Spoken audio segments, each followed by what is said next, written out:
can you define, as simply as you possibly can, what Vatican II is? Vatican II is a time bomb in the church, and it blew up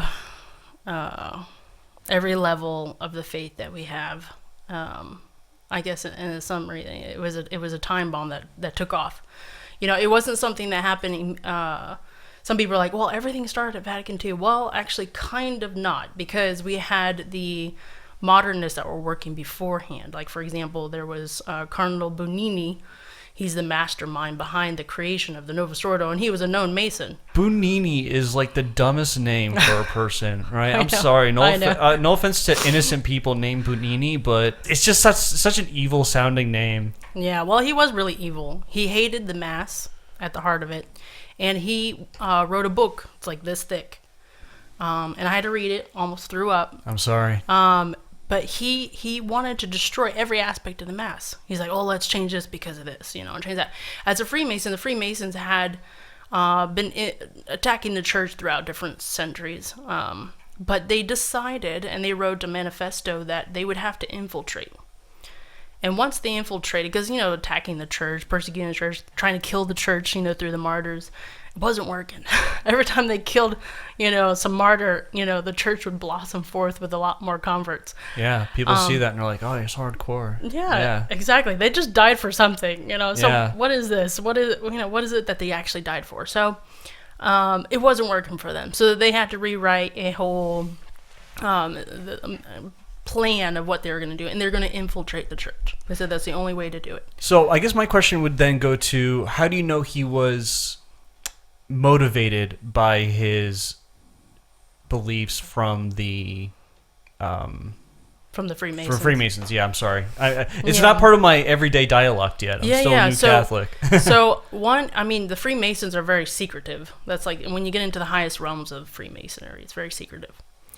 And the way you could tell his motives is through all of his actions and his writings, like I told you about that book. And he wanted to destroy certain things for a certain reason. Like, for example, changing Mass to definitely emphasize supper and not crucifixion. So, in other words, emphasize the Last Supper and not the crucifixion. Like, erase that. And that's what they did with the Vatican II documents. So, a document right before Vatican II must have mentioned the word sacrifice and Christ being crucified on the cross, over 200 times.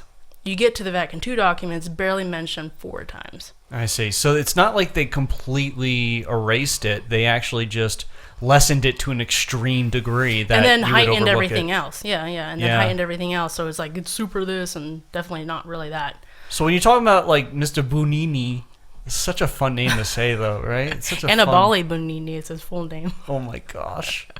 It sounds and a cardinal, but when he died, the Freemasons carried him to his grave. Really? And he has if you go to his gravestone, he has the, I don't know if you know what the Freemasonic symbol is, but it's kind of like a triangle with the all-seeing eye.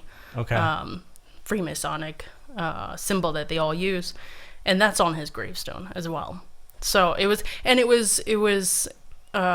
confirmed. I forget what the priest's name is. He accidentally picked up one of Cardinal's briefcases, opened it up, and saw him on the highest list of the Freemasons. So you're saying he was up there in the He was very high up there, yeah. It was a kind status. of and they're very big at, they're kind of like, think of the New York Mafia, that once they find out something, they try to knock you out. So that priest ended up disappearing and all this other stuff, and trying to cover it all out, like, no, it's fake news. But it's not. It was real, and so many things proved it, from the way that he was taking everything, the way, he was very high up in the Vatican. And so he had free reign from John the 23rd and Paul VI, which Paul VI ended up banning him at one point after he found out some of his evil deeds. Way after all the damage was then done. he brought him back. And so, it was like, it was kind of like a McCarrot thing. They're like, he's bad, let's send him off. And then later bring him back and like put him into a high position again. Right. So he created quite the chaos in the church. But he was one of the masterminds behind the Novus Ordo Mass itself, because he's the one who architect. He stripped out 85% of the prayers that were in the Mass for centuries and centuries and centuries. to simplify it to things he wrote on a napkin, as they say, and compiled into what is now known as the Novus Ordo. And it didn't go as far. There are some changes that the Novus Ordo don't have in it that he had written in his book, because he didn't get to finish all implementing everything, but he implemented a lot. Was Bugnini fat? Yeah, she was. Yeah, very chubby face, very big.